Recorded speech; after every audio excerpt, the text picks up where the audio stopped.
I'm Amy Anderson for OptionRally TV. Let's take a look at how last week wrapped up and what to expect this coming week. The Federal Reserve meeting will begin on January 28th. Equities tumble around the globe, and Argentina devaluates its currency. Let's take a quick look at what is happening in the global markets.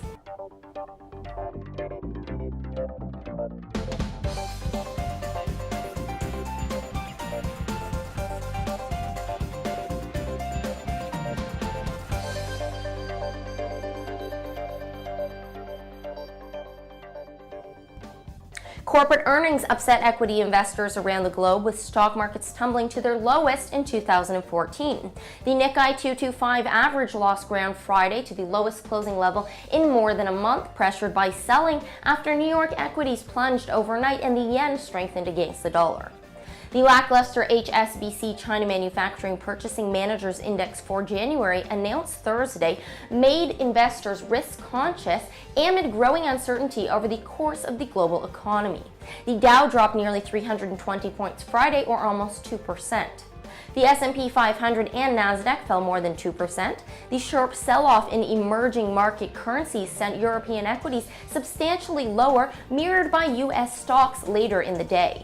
German and U.S. bonds went higher. U.S. 10-year yields decreased to an 8-week low. European markets closed sharply lower, with Germany's DAX and France's CAC 30 dropping more than 2% each.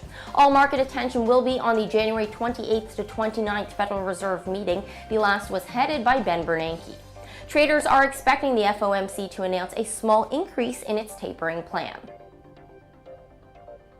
In the foreign exchange market, according to the ECB statement, the ECB, the BOE, the BOJ, and the SNB will wind down emergency dollar liquidity facilities that were put in place to assist lenders facing financial turbulence. This decision was taken in view of the considerable improvement in U.S. dollar funding conditions. The euro and the yen strengthened against the dollar. Argentina's peso has tumbled more than 15% against the dollar over the past 2 days amid concerns over the country's foreign exchange reserves. Argentina's government devalued the currency Thursday in a bid to jumpstart growth. The resulting drop in the peso is the worst since 2002, when Argentina defaulted on its debt.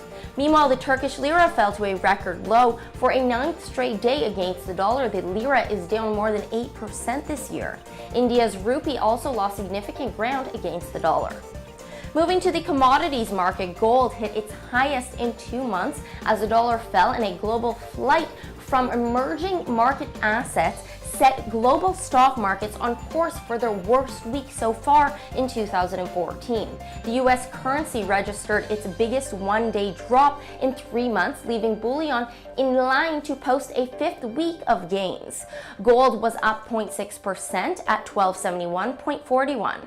Global crude oil prices finished in mixed fashion amid markets unnerved by weak Chinese economic data and worries about global energy demand, especially in emerging markets. I'm Amy Anderson. Follow me Monday through Friday right here on my channel, at OptionRally.com, and on my Facebook page. Have a great trading week.